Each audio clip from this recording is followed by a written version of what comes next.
Hey everybody, greetings. Good day to y'all. I hope y'all are feeling good. I want to thank everybody who has been following me and who has shared how much my posts have helped. You see how you're showing up as a parent and giving you some opportunity to reflect on maybe some areas that you want to grow in. In this post, I want to talk about the science of attachment. Now, generally speaking, a lot of the information that I offer is pretty surface level. This topic is a bit deep. So I want to forewarn you that if it feels like it's too deep for you, that's okay. Pause, come back later. But I really want to talk about this because I feel like the deeper that we get into how we show up and understanding where we came from and what we experienced during our childhood can really help us understand how we're showing up in our adulthood to our own kids. So I'm going to talk about attachment. And with the attachment theory, there are 4 styles of attachment. So one is secure attachment.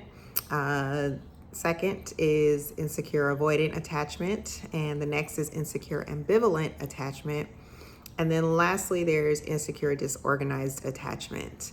So ideally, in a perfect world, all of us would have grown into adulthood having the experience of secure attachment.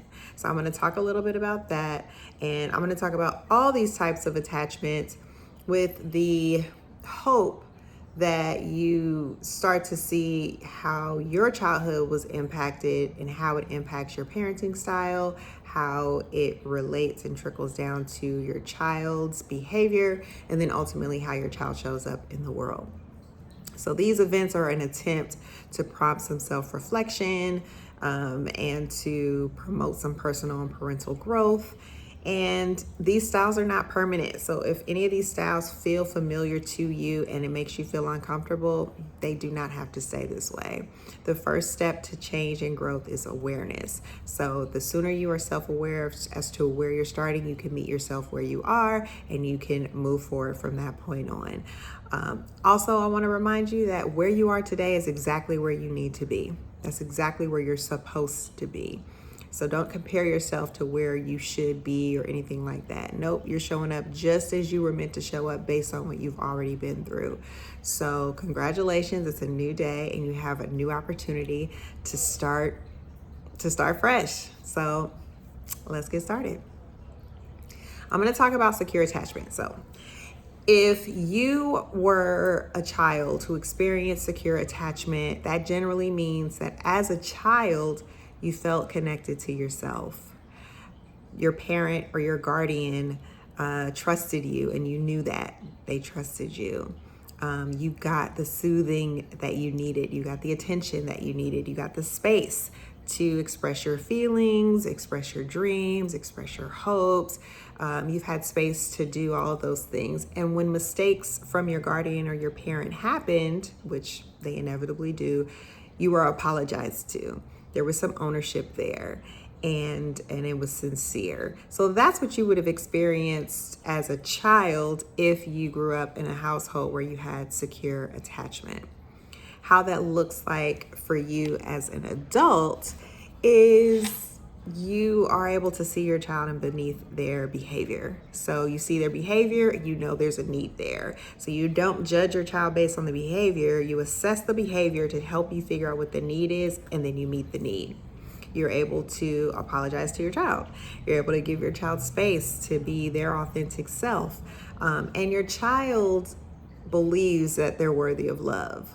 They're able to verbalize their boundaries. They're able to talk about their emotions. Mind you, these are all typically developmentally appropriate around ages 7 and up. So if they're younger than 7, no matter what kind of attachment style you have, they're probably not doing those things. But if they're ages 7 and up and you are offering them a secure attachment relationship and dynamic, then this means that they are able to articulate their own emotions, and they can say, hey, no, this is a boundary. I like this. I don't like that. And they're also okay with not being perfect. They're at peace with it. They understand that the human life is a flawed life, and they're comfortable with that. They accept it. They're able to focus on their academics. And studies show that even children with ADHD have reduced symptoms if they have dynamics with their one parent or two parents or guardians that have a secure attachment. So that's what it looks like if you're in a world where you have secure attachment. As I said in the beginning of the video, so many of us did not experience that. So if this doesn't sound like you, don't trip. You're not alone. Join the club. The second type of attachment style I want to talk about is insecure avoidant attachment. And just as it sounds, this is when you feel insecure and you are avoiding things. So this means that as a child, if you experience this type of attachment with your caregiver, you were ignored, your feelings were not tended to, perhaps your parents expressed either verbally or non-verbally that you were some sort of a burden or an inconvenience. And then maybe your parents struggle with being vulnerable with you and also resistant to closely connecting with you. Now, what this looks like for you as an adult is you may have trouble connecting truly with yourself. You may have walls up in terms of letting someone else in your life that you love, but you just feel very resistant to creating and maintaining connection with them. You might even dismiss your own childhood and say, oh, well, yeah, I was mistreated, but I'm fine today. A lot of that is you avoiding what you've been through as a form of survival. I think that when we talk about survival, a lot of times we think about it in the physical sense, like, oh, I had to survive this physically, so there was no harm to me physically. But there's also emotional survival. So if you've been in experiences in your childhood and in your adulthood that have been too heavy or too much for you, one of the ways that you can survive that experience is to avoid it as a child. You don't know any better. So you're just like, hey, whatever feels safe, that's what I'm going to do. And so a lot of times if you grew up in a space where this is what you experienced as a child, as an adult, these are the things that you exhibit in terms of being insecure, avoidant with your attachment. As a parent, the way that you see your child is you might see your child as needy. You might think that they're clingy. You may expect for them to be more independent or more self-sufficient developmentally early. Like they're too young really to be expected to do these things. Or maybe if they are old enough to do the things, they still need you to be right there with them, and you might feel like that's too much. And ultimately how that trickles down into your child is as your child gets older, they start to avoid connection with you. They want to be alone. They struggle with memory. It might look like they're being irresponsible. They struggle with emotionally regulating themselves. They might erupt or have insecure issues with their siblings.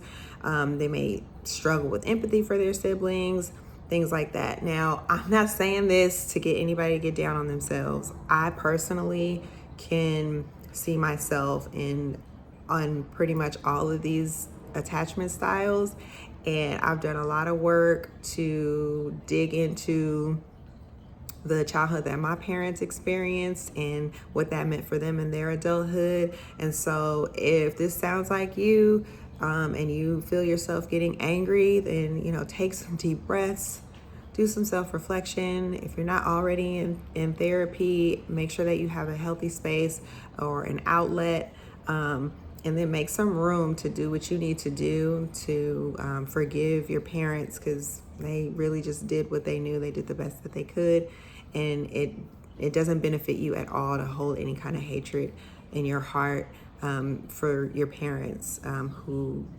believed that they really did the best they could and they love you. But it's hard to hear this. It's hard to hear that you experience these things, and therefore this is having an impact on how you show up for your child, and therefore these are the behaviors that are coming out of your child as a result. But just as you know, cycles can be broken.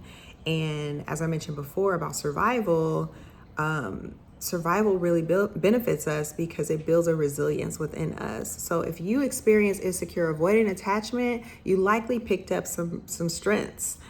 from this trauma or from this sort of unfortunate experience. So some of your strengths may look like you giving your child more space and freedom, which is very important. They need to have autonomy. They need to have freedom. So that may be one of the strengths that come out of this.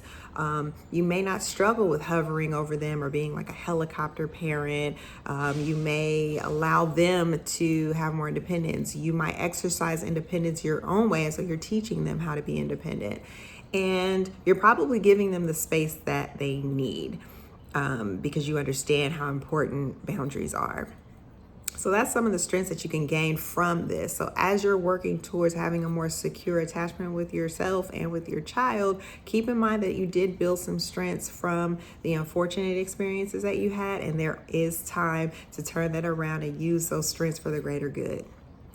The next attachment style I want to talk about is insecure ambivalent attachment. And insecure ambivalent attachment is pretty much like you're kind of flighty. You're just kind of like all over the place. And if that was your experience as a child, your parents may have felt very insecure with their parenting role and may have looked at you for leadership or for decision making when you were way too young to figure that kind of stuff out.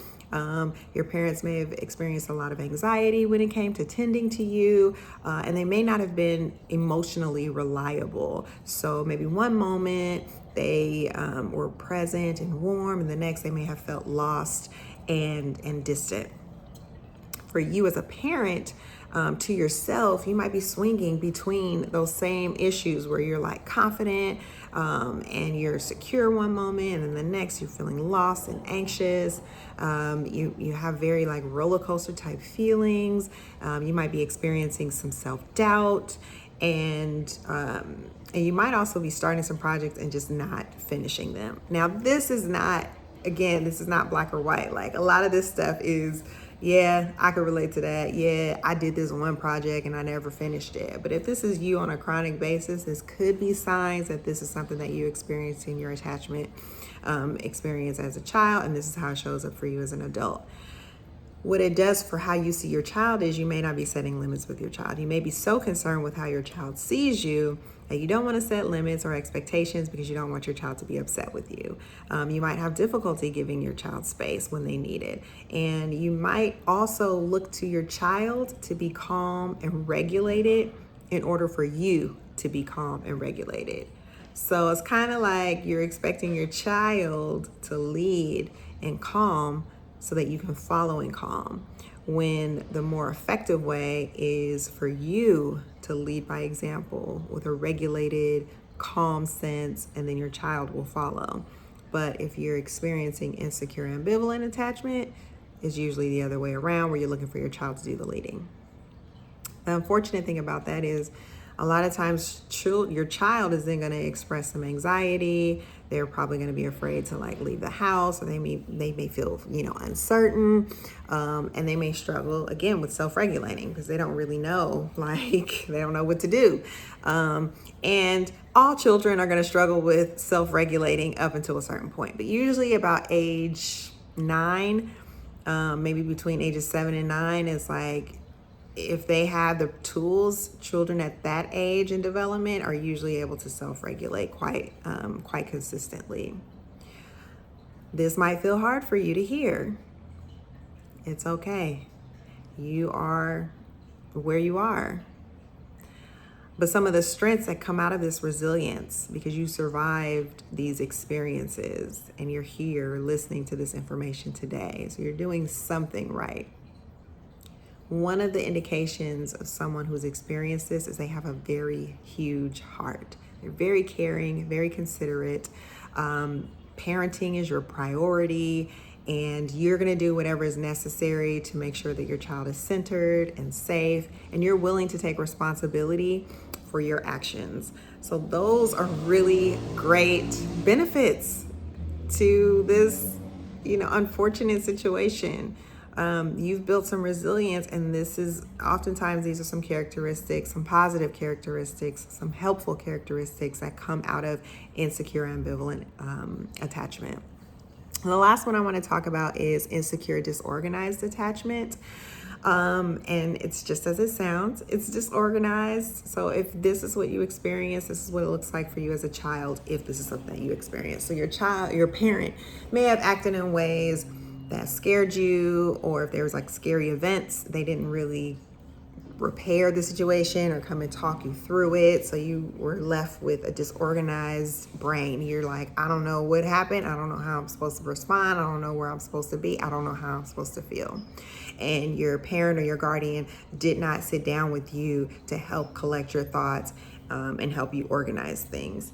Perhaps you were in a household where there was a lot of screaming, yelling, threats, corporal punishment, whoopings, spankings, whatever you want to call it, pinches, anything that's physical, and they use that as a form of control. The unfortunate part about that is if that was your experience as an adult, you may experience a lot of difficulty staying focused. It may be extremely difficult for you to cope with stressful situations and just overall stress. You might experience a sense of not really existing. Like you know that you're here, but it's foggy and you just kind of don't know that you're really here. Like it feels really weird. It feels like maybe a movie or something like that. And you have a really low tolerance for noise and things that like make you jump. Conflicts between your children. Like if you have more than one child and they're fighting, like you can't take it. It's just too much for you. And then you, deep down, you feel really lost and alone. That's hard. And it's lonely. And lonely is really hard.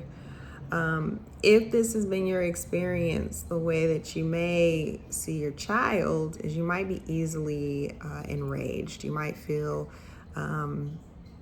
sometimes some feelings of hate for your child that just kind of come out of nowhere. You don't know where it's coming from, but you're just like so angry. You just can't take it. You're ready to scream. You're ready to hit. You're threatening them with violence, using derogatory words to get your child to obey and comply.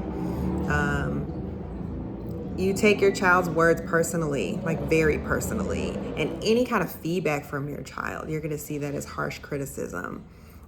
So those are just a few things that kind of indicate that this is what your experience has been as a child, and growing into that, this is how you see your child. And then when your child shows up in the world, they are easily angry. They snap over little things. They don't trust authority figures. They're defensive. They talk back, and they seem very fearful and suspicious.